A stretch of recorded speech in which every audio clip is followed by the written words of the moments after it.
Hi, എന്തൊക്കെയുണ്ട് വിശേഷം? ഇന്ന് ഇതാ നല്ലൊരു ഫിഷ് കറി ആയിട്ടാണ്. ആർക്ക് വേണമെങ്കിലും ഉണ്ടാക്കാൻ പറ്റിയ ഒരു ഗോയൻ ഫിഷ് കറി. നമ്മൾ ഏത് മീൻ വെച്ചിട്ടും ചെയ്യാൻ പറ്റിയ സിമ്പിൾ ആയിട്ട് നമ്മളെ ഗോയൻ ഫിഷ് കറി എങ്ങനെ ചെയ്യാൻ നോക്കാം. ഞാൻ ഒരു 500 ഗ്രാം ചെറിയ അയില, ഏത് മീൻ വേണമെങ്കിലും എടുക്കട്ടോ. അപ്പം എൻ്റെ അടുത്ത് അയില ഉണ്ട്, അതുകൊണ്ട് ഞാൻ അയില എടുത്തു. അപ്പോൾ ക്ലീൻ ചെയ്ത് ഒന്ന് ചെറുതായിട്ട് വരങ്ങി കൊടുത്തിട്ടുണ്ട്. നമുക്കൊന്ന് ചെറുതായിട്ടൊന്ന് ഉപ്പും മഞ്ഞളും പുരട്ടിയൊക്കെ കുറച്ച് ഉപ്പ് ഇട്ടിട്ടുണ്ട്. അതേപോലെ ഇതാ ഒരു 1/4 ടീസ്പൂണ് മഞ്ഞൾപ്പൊടി ഇട്ടിട്ട് ജസ്റ്റ് ഒന്ന് പരട്ടിക്കണം. ഇനി നമ്മൾ മീൻകറിക്ക് ഒരു അരപ്പ് ഉണ്ടാക്കണം. അതിനിതാ ഒരു 1/2 കപ്പ് തേങ്ങ, ആദ്യം ചിരണ്ടി 1/2 കപ്പ് തേങ്ങ എടുത്തിട്ട് ഒരു മിക്സിൻ്റെ ജാറിലേക്ക് ഇട്ട് കൊടുത്തിട്ടുണ്ട്. നമുക്ക് ചെറിയുള്ളി വേണം.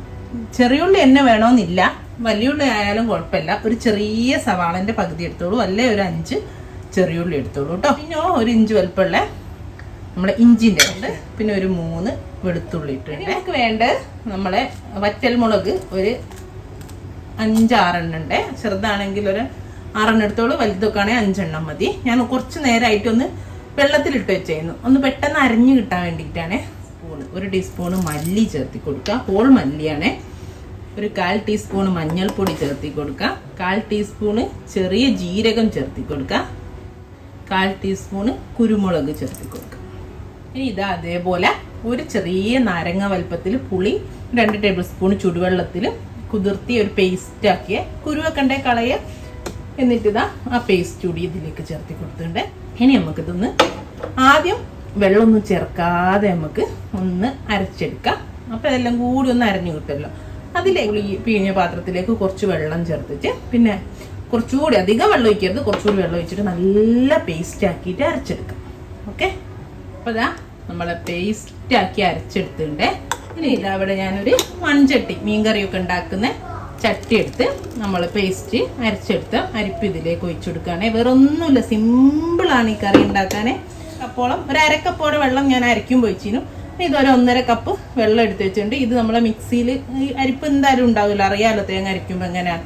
അപ്പം ഈ വെള്ളം ഇതിലേക്ക് നമുക്ക് ഒഴിച്ചിട്ട് ഒന്ന് എല്ലാം കൂടെ മൂടിയിലൊക്കെ ഉള്ളതൊക്കെ മാറ്റിയിട്ട് ഈ വെള്ളം നമ്മൾ അരിപ്പിലേക്ക് ചട്ടിയിലേക്ക് ഒഴിച്ചു കൊടുക്കുക കേട്ടോ.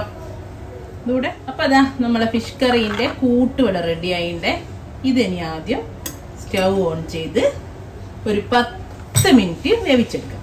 അപ്പോൾ അതാ സ്റ്റൗ ഓൺ ചെയ്ത് കൊടുത്തിട്ടുണ്ട്. ഞാനൊന്ന് അടിച്ചുകൂടെ വെക്കട്ടെ. ഇടക്ക് നോക്കണേ പതിച്ച് പൊന്തുന്നോന്ന്.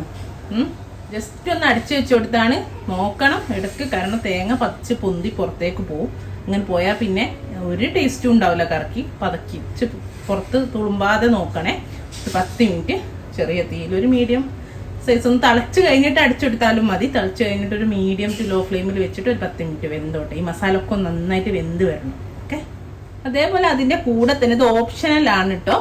ഞാനൊരു 2 കഷ്ണം കൊടംപുളിയില്ലേ അത് വെള്ളത്തിൽ കുതിർത്തി വെച്ചിട്ട് ആ കറുപ്പതിൻ്റെ മേലുള്ളതൊക്കെ കഴിഞ്ഞിട്ട് ഒരു കുഞ്ഞ് 2 പീസ് ചേർത്തിട്ടുണ്ട്. ഇഷ്ടമുള്ളവരും മാത്രം ഉള്ളവരും ചേർത്തി, അത് ഇല്ലെങ്കിൽ ഒരു നിർബന്ധവും ഇല്ല കേട്ടോ. അപ്പം അതുകൂടെ ചേർത്തിയിട്ട് ഇതാ നല്ല തള വന്നിട്ടുണ്ട്. അപ്പം ഞാൻ അടിച്ചെടുക്കുന്നുണ്ട്. ഓക്കെ, അപ്പോൾ ഇതാ ഒരു 10 മിനിറ്റ് കഴിഞ്ഞിട്ടുണ്ട്. നന്നായിട്ട് കറിയൊക്കെ ഇങ്ങനെ തിളച്ചോണ്ടിരിക്കുന്നുണ്ട് അല്ലേ, ഒന്ന് വറ്റുകയും ചെയ്തിട്ടുണ്ട്. നമ്മളാ ഒരു വെളിച്ചെണ്ണ പോലെ നമ്മൾ തേങ്ങയിലുള്ള ആ എണ്ണൊക്കെ ഒന്ന് മേലെ ആയും ചെയ്തിട്ടുണ്ട്. ഇതാ ഞാൻ ഉപ്പ് ചേർത്തി കൊടുക്കുന്നുണ്ട് കുറച്ച്, കാരണം നമ്മൾ മീനിൽ ഉപ്പ് ഇട്ടുണ്ട്, അത് ശ്രദ്ധിച്ചിട്ട് വേണം ചേർക്കാൻ. ഇനി നമുക്കിതിലേക്ക് മീൻ ചേർത്തി കൊടുക്കാം. അപ്പം മീനൊക്കെ നമുക്ക് ഈ മസാലൻ്റെ ഉള്ളിലേക്കാക്കി കൊടുക്കേ. എന്നിട്ട് ഈ അയില വേവുള്ളൂ. അതിൻ്റെ കൂടെ തന്നെ ഇതാ പച്ചമുളകും നേരെ ഇട്ടില്ലല്ലോ, പച്ചമുളകും ചേർത്തി കൊടുത്തിട്ടുണ്ടേ. ഇനി ഈ മീനൊക്കെ ഒന്ന് വേവട്ടെ, ഒരു 5-8 മിനിറ്റ് കൂടെ. സാധാരണ നമ്മൾ മീനിട്ട് വേവും പോലെ, കാരണം മസാല ഓൾറെഡി വെന്തല്ലോ. അപ്പോൾ ഇതാ എന്നിട്ട് ഒന്ന് തിളച്ചിട്ട് മീനൊക്കെ ഒന്ന് തിളച്ചിട്ട് ഉപ്പ് നോക്കിയിട്ട് നിങ്ങൾക്ക് വേണമെങ്കിൽ ഉപ്പൊക്കെ ചേർത്തി കൊടുക്കാം കേട്ടോ, നോക്കിയിട്ട്. പിന്നെ ഒരു കാര്യം, നിങ്ങൾക്ക് നല്ല കളറുള്ള മീൻകറി വേണമെങ്കിൽ മുളകിൻ്റെ, ഞാനിപ്പോൾ നോർമൽ മുളക് വറ്റൽ മുളക് ചേർത്ത് കാശ്മീരി ചില്ലി ചേർക്കാം. ഇല്ലെങ്കിൽ ഇതിൽ 2 എണ്ണം കുറച്ചിട്ട് കുറച്ച് മുളക് പൊടി ചേർത്തി കൊടുക്കുക. കാശ്മീരി ചില്ലിയാണെങ്കിൽ ഒന്നും നല്ല കളർ ഉണ്ടാവും. കുറച്ച് 1 ടീസ്പൂൺ മുളക് പൊടി ചേർത്തി കൊടുക്കുക, 2 വറ്റൽ മുളക് അങ്ങ് മാറ്റി കൊടുക്കുക. ഓക്കെ, അപ്പോൾ ഇതാ നമ്മുടെ കറിയൊക്കെ വെന്തുണ്ട് കണ്ടോ, മീനൊക്കെ വെന്ത് കറിയൊക്കെ റെഡി ആയിണ്ടേ. ഇനി ഞാൻ ഇത്രേ ഉള്ളൂ, നമുക്ക് തീ ഓഫ് ചെയ്യാം. പക്ഷേ നമ്മളിതിൽ വെളിച്ചെണ്ണ ഓയിലൊന്നും ഉപയോഗിച്ചില്ലല്ലോ അല്ലേ. ഞാനിതാ 1 ടീസ്പൂണ് പച്ച വെളിച്ചെണ്ണയും കൂടെ ലാസ്റ്റ്. ഒരു നിർബന്ധവും ഇല്ല കേട്ടോ, നമുക്ക് വെളിച്ചെണ്ണ ഒന്നും ഓയിലൊന്നും ഇല്ലാതെ തന്നെ ഈ കറി ഉണ്ടാക്കാം. ഇത്രേ ഉള്ളൂ, കഴിഞ്ഞു. തീ അണച്ചതിന് ശേഷമാണ് വെളിച്ചെണ്ണ 1 ടീസ്പൂൺ ഒഴിച്ചു കൊടുത്തത് കേട്ടോ. മേലത്തിരി ഒരു പച്ച വെളിച്ചെണ്ണ ഒഴിക്കുമ്പോൾ മീനിൻ്റെ കറിക്ക് ഒന്നുകൂടെ സ്വാദ് കൂടുമല്ലോ. അപ്പോൾ ആ ഒരു രീതിയിൽ ഒഴിച്ചതാണ്. അപ്പോൾ നമ്മൾ ഗോവൻ ഫിഷ് കറി വരെ റെഡിയാണ്.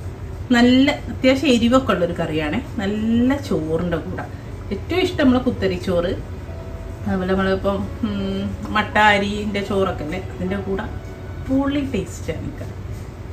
ഓക്കെ, ഇൻഷാ അല്ലാഹ് നല്ലൊരു വീഡിയോ ആയിട്ട് നമുക്ക് വീണ്ടും കാണാം. Thank you.